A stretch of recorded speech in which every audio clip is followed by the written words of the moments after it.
For the past few years, Riki Gervais, Stiven Merchant, and Karl Pilkington have been meeting regularly for a series of pointless conversations. This is one of them. Testing. Is that all right? Hello and welcome to the Riki Gervais Show with me, Riki Gervais, Stiven Merchant. Hello. And the little round-headed buffoon that is Karl Pilkington. All right.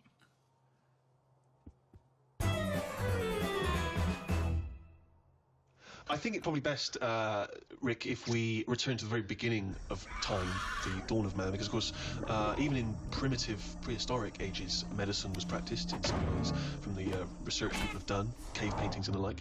Carl, I wonder if you would just give us your initial thoughts on, you know, the medicine of the ancient world. You sound like you haven't studied it, or you're being...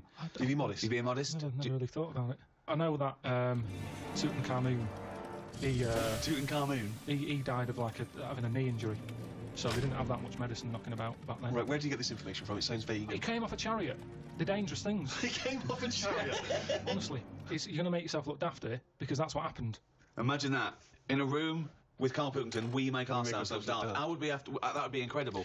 Shall we move on to the ancient world in terms of Egyptians, the Greeks, the Romans, of course, because they made huge advances, particularly the Romans, who understood, of course, the importance of sanitation. You know, famously, their streets were clean. Yeah.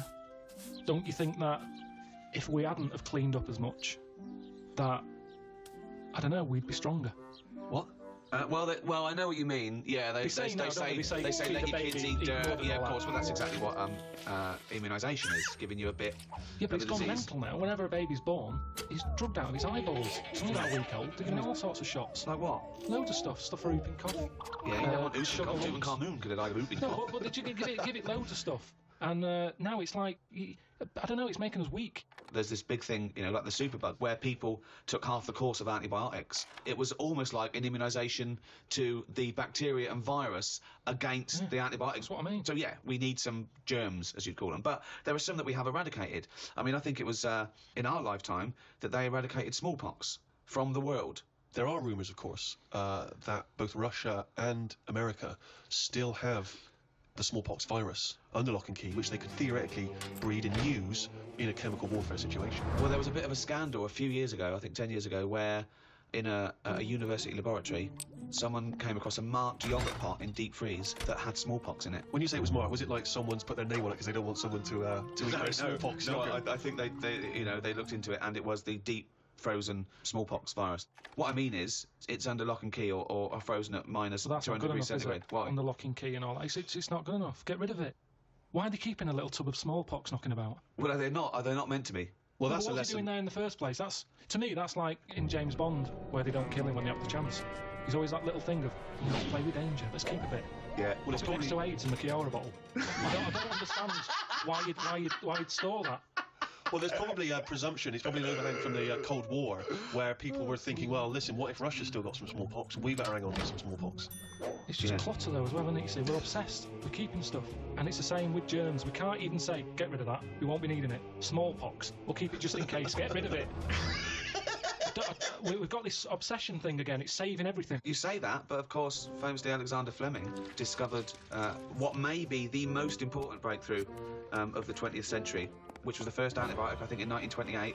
And he discovered that because he left a bit of old bread out for a while and it went all mouldy in his kitchen. And he thought, oh, what's that? Oh, let's have a look. Like I've said to you before, it's down to him being scruffy more than anything. It just seems like there's a lot of scruffy kitchens around. But think if his cleaner had come in and gone, oh, Mr. Fleming, you disgust me, you fucking filthy scruffy cunt, I'm gonna throw all this bread away. He's gonna go, Maud, what did you do with that, old bread I left out? It'd gone green, sir, so I chucked it away. Oh, Maud, you dopey fucking slut. You've just caused millions and millions of people to die. Keep out of my fucking kitchen. I know, but don't put it there. It's the same way smallpox in a yoghurt pot. It's in a yoghurt pot. Wow. You're asking for trouble. But what if Maud had come in and thrown that away? Again? He couldn't shout at her. She's doing a job. I'd be annoyed if it was still there. Yeah. They just don't put, like, yoghurt pots with smallpox in the fridge. I mean, that's a starter. Yeah, but you were saying earlier, let's let babies eat mud, don't inject them. Yeah. Let them crawl around a dirty floor, clean up the floor and know when to I die. did say that, but we've gone too far now. Babies are coming out mad. Oh. You can't handle anything now.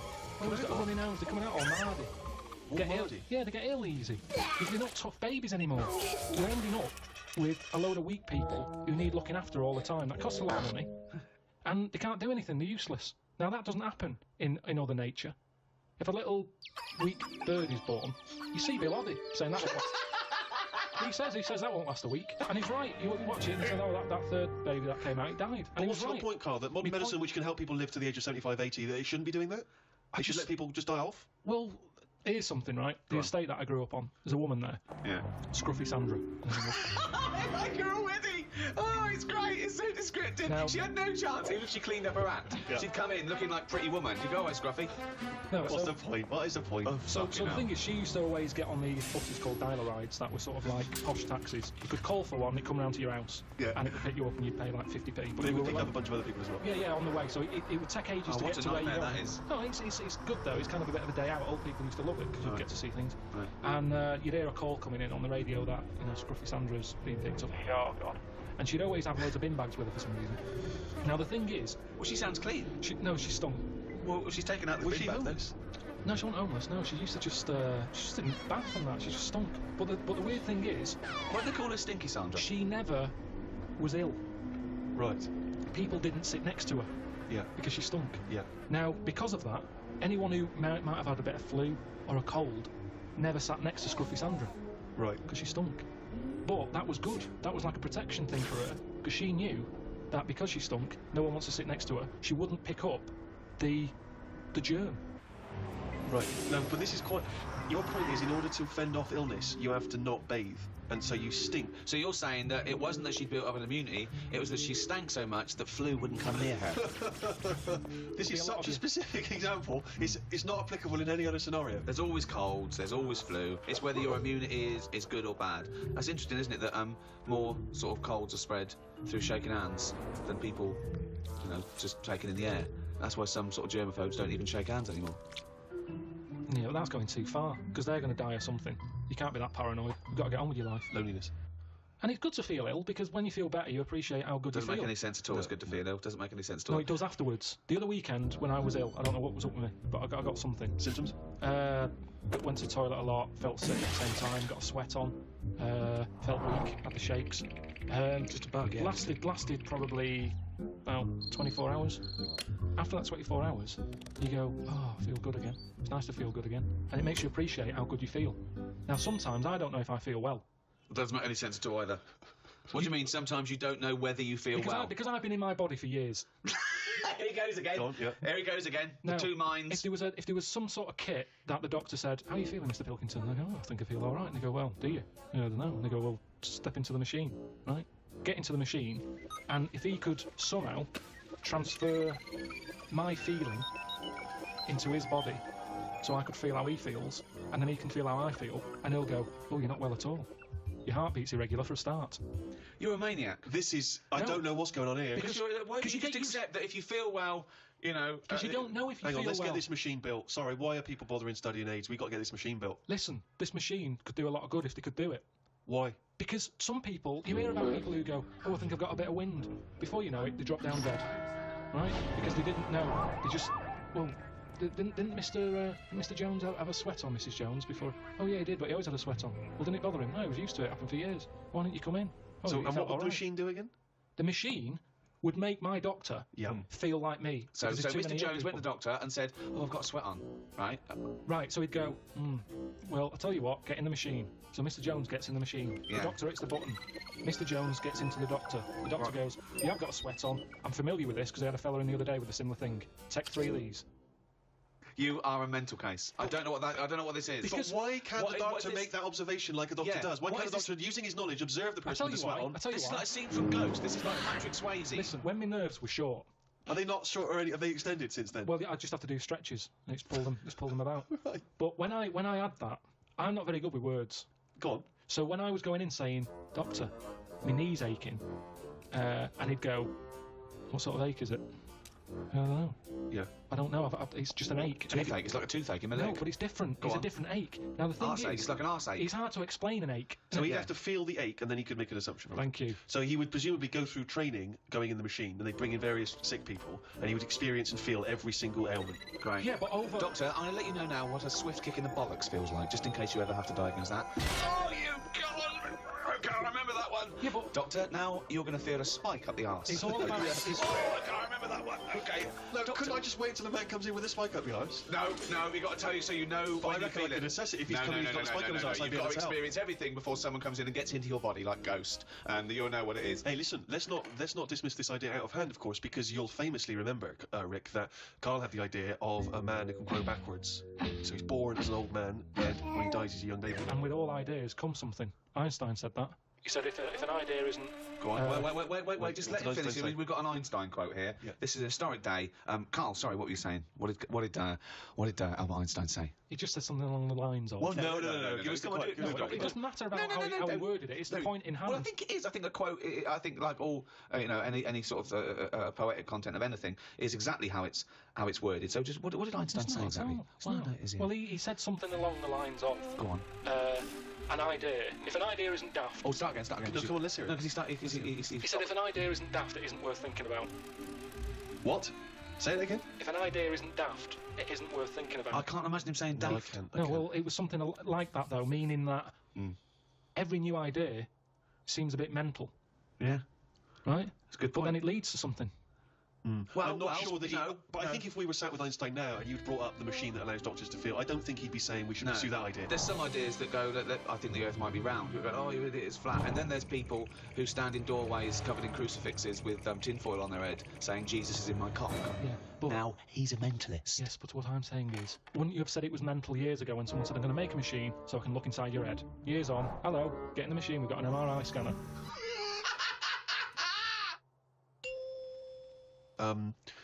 You may obviously be aware, Carl, that the first contraceptive diaphragms, centuries ago, were citrus rinds. Half an orange rind, for instance, would be used.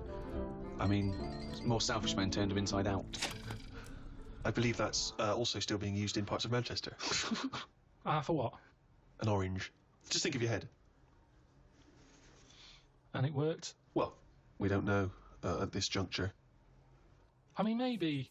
It works for contraception because women went, fuck off, what are you going to do with a fucking orange on your cock for, you don't? But it could... I mean, again, it's that thing, innit, of we look at it now and we laugh, but look at what's happening. People now are always trying to get us to eat more fruit. I don't... Amazing. That's a way of getting... I thought for a minute he was going to say, okay, so they start with... Then they went from the orange rind to, say, a coconut shell. Yeah. That was too big, that didn't work. Run! Here comes Coconut John! No, don't put half a pineapple on your cock, that's insane. Yeah, that's mental. And then somewhere down the line, they finally got to contraception as we understand it. I thought that's where you're going, but no. Something about eating oranges is healthy for you. What I'm saying is, if you go into any well-known supermarket and you look at, say, some young kid who's had a kid, and you look at stuff in their shopping basket, they're not buying fruit. They're buying, burgers and chips. Turkey Twizzlers, Yeah, crisps. and all that. No, but they love having it away. Get some fruit in. So they definitely have fruit in the house, which at the moment, a lot of kids don't have fruit in their house. That's why they're eating Turkey Twizzlers. But the mum loves having it away. So she would have loads of fruit in. So if everyone's happy. If The she was kids are using eating an fruit. orange for contraception, she would also be giving the kids... Well, you wouldn't so waste half it. the orange she'd give to the kids and half the orange she'd stick up her fanny. Yeah, a treat for everyone. Have a bit of fruit, and she's got what she wants. Whereas at the moment, what happens? A burger's not coming in helpful for anyone. If you want me tonight, pop a sesame seed bone on your cock. Take out the fucking pickle. No one likes a fucking pickle up the fanny. Oh, he's a bloody romantic. He popped a plum roast sausage up my fanny yesterday. He loves me. Oh, no. Modern man, in a sense, with all the technology we have, can play God. And this is something which is huge now. A lot of ethical discussions about things like stem cell research. Should we be interfering in what should be a godly terrain? You say no straight away. Straight away, no. I think he's sort of like messing about now. I think that's the problem. We've got the tools and they like to use them. And that's what happens. I've got a sander for Christmas. And I can't wait to sand stuff. I can't even think of enough things that need sanding. But I want to use it. And that's the scruffy same. sander. And that's the problem, innit? If you've got the tools, you can't have the tools, so pop them in the shed. Well, I don't want to use them. Got a new tool here. Right, sand the shed down. That's the problem, innit? All these medical people. That's what happened in the Hulk, innit? Yeah, well, again, that's, I was just say that is a work of fiction, the Hulk. Yeah, but with all fiction Comes... the future. Yeah, So, certainly in science fiction. But the problem is, this is what I say is the problem. Go on, no, this is a... Is it a quote from someone? Let's sum it up there. Carl, shoot me. People are living too long. That's not a summary yet. Right, one more right, go. so- This is the real one. Yeah. It'll be something like, today's cure is tomorrow's headache. It's all right? That's all right. Because what I'm saying there is, Go on. we can come up with stuff. We can come up with a tablet to get rid of headache. Tomorrow, your headache's gone. Your legs hurt. So today's cure is actually tomorrow's leg ache. So today's cure is tomorrow's leg ache. Yeah. But ages ago, I said to you, don't solve problems. Yeah. Because a problem solved is a problem caused. I'm gonna die. I'm gonna die. I don't remember that quote. Medicine is the art or science of healing. And that doesn't always have to be a drug or a surgery. We mustn't just forget that some people don't need medicine, they just need help. For example, there are people that help disabled people have intercourse. There's someone that actually helps the man put in his penis to the woman's vagina. They leave the room. What? I've never even heard of this. It's true. Absolutely true. They're helpers. Yeah, no, I believe that is the case. Yeah. And that's just as needed as anything that might cure It's not. That's pleasure. Yeah. So what are you saying? Because you can't walk or move, that you can't love someone and want to share that love? I'm just saying it's not a priority. Well, no, but they're going to live. They're healthy apart from their disability. I've met someone. They want to consummate this love, and someone helps them out and goes, well, that's part of my job. No, it's not part of the job. Well, it is part of this job because that's their job. I have never heard anyone say I've had a right day today. Why? I've been playing with Arthur's tackle all day. They don't I've play never- with Arthur's tackle. They pop Arthur's tackle in Hilda's vagina. I don't think they do. They do. How can they enjoy that? I mean, They're not maybe doing it to once, enjoy it. and they'd go, that didn't work, did it? I didn't enjoy that, Hilda.